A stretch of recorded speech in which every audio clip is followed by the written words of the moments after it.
குழந்தைகளோட வளர்ப்பு வந்து அவங்களோட இஷ்டத்துக்கு வளர்த்துறக்கூடாது. வளர்ப்பு வந்து நம்மளோட இஷ்டத்துக்கு மட்டும்தான் இருக்கணும், பெற்றவங்களோட இஷ்டத்துக்கு மட்டும்தான் இருக்கணும். காரணம் என்னன்னா, ஒரு படை தலைவன் இல்லாத படை ஜெயிக்காதுன்னு சொல்லுவாங்க. அதனால வந்து அந்த குழந்தைகள் வந்து சிப்பாய்கள் மட்டும்தான். ஏன்னா அவங்க மனிதர்களா மாறுறதுக்கு வயதுகள் இருக்கு, பக்குவப்படுறதுக்கு. பாலுக்கும் சுண்ணாம்புக்கும் வித்தியாசம் தெரியாத வயசுல அவங்களோட இஷ்டத்துக்கு வளர விட்டுறக்கூடாது. அவங்களோட முடிவெடுக்கிறதுக்குரிய தீர்க்கமான ஒரு ஆயுதத்தை வந்து அவங்க கையில ஒப்படைக்கலாம். ஆனா அவங்களோட வாழ்க்கையோட வழிமுறைகளை நெறிமுறைகளையும் அவங்களோட இஷ்டத்துக்கு வளர விட்டுறக்கூடாது. ஏன்னா கடந்த ஒரு 6 மாதத்துக்கு முன்னாடி நான் ஒரு ட்ரெயின்ல போய்கிட்டு இருக்கும் போல, ஒரு 55ல இருந்து ஒரு 60 வயசு இருக்கும் ஒரு ஐயா, வயசான ஒரு உடல் தளர்ந்து ஒரு சரீர ரீதியா ரொம்ப தளர்ந்த ஒரு மனிதர்.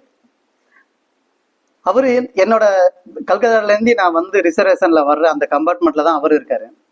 அவர் பக்கத்துல வந்து ஒரு சின்ன கொஞ்சம் வயசு பிள்ளை, ஒரு பிள்ளை, ஒரு பேரண்ட்ஸோட வந்து கொஞ்சம் வயசு பிள்ளையும் வந்து உட்காரு. அந்த பிள்ளைக்கு அலர்ட் ஆன அந்த சீட்டு தான், அந்த சீட்ல அவர் உட்காரு. அந்த வயதானவர் என்ன பண்றாரு, அவர் உட்காரும் போல காலை கொஞ்சம் நீட்டி வைக்கலாம்னு சொல்லிட்டு அந்த கம்பார்ட்மெண்ட்ல காலை அடுத்த சேர்ல சீட்ல வந்து காலை வச்சிருக்காரு. அந்த பிள்ளை அடுத்த நிமிஷத்துல, ஒரு மேனஸ் வேண்டாமா, கொஞ்சமாவது ஒரு மேனஸ் வேண்டாம், அந்த பிள்ளை சொல்றது மலையாளத்துல சொல்லுது. ஆனா அவருக்கு மலையாளம் தெரியல. அப்ப எனக்கு மலையாளம் தெரியும், அந்த பிள்ளை பேசின வார்த்தைகளுக்கு. ஒரு மேனஸ் வேண்டாம், உங்களுக்குன்னு உள்ள ஒரு சீட்ல நீங்க கால் வைக்க வேண்டியதானே. ஒரு சீட்ல உட்காந்துட்டு அதே சீட்ல கால் வைக்கிற அளவுக்கு அவர் என்ன சின்ன குழந்தையா? ஒரு வயோதிகம்ன்றது ஒன்று இருக்கு இல்லையா? அப்ப அந்த இடத்துல வந்து அந்த பிள்ளை பேசுற அந்த வார்த்தைகளுக்கு வந்து ஒரு மிகப்பெரிய ஒரு வலியத்தான் எனக்கு கொடுத்தது. அதுக்கடுத்து ஒரு 15 நிமிஷம் நான் வந்து கொஞ்சம் கடுமையா நான் வந்து திட்டி சத்தம் போட்டதுக்கு பின்னாடி, அவங்க தாய் தப்ப வந்து மன்னிப்பு கேட்டதுக்கு பின்னாடிதான் அந்த அந்த பெரியவருக்கே தெரியும். ஏன்னா ஒரு மேனஸை பத்தி பேசுறதுக்குரிய வயசா முதல்ல அதிக இஷ்டத்துக்கு இந்த மாதிரியா வளர விட்டதுனால மட்டும்தான் அந்த பிள்ளைங்க அந்த இடத்துல தருதலையா போய் நிக்குதுங்க. ஒரு வயோதிகம்னா என்ன, ஒரு பந்த பாசம்டா என்ன, ஒரு மரியாதைண்டா என்ன, ஒரு ஒரு ஒரு வாழ்க்கையோட ஒரு அர்த்தம்டா என்னன்றே தெரியாம வளர்த்துட்டாங்க.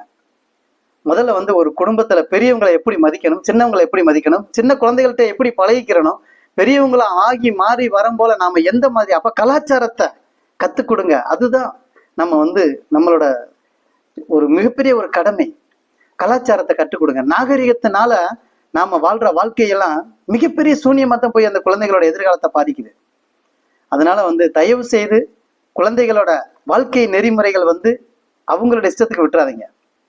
ஏன்னா நாம வாழ்க்கையில உளியடிப்படாத கல்ன்றது மாதிரியே நாம சிலையாயிட்டோம்.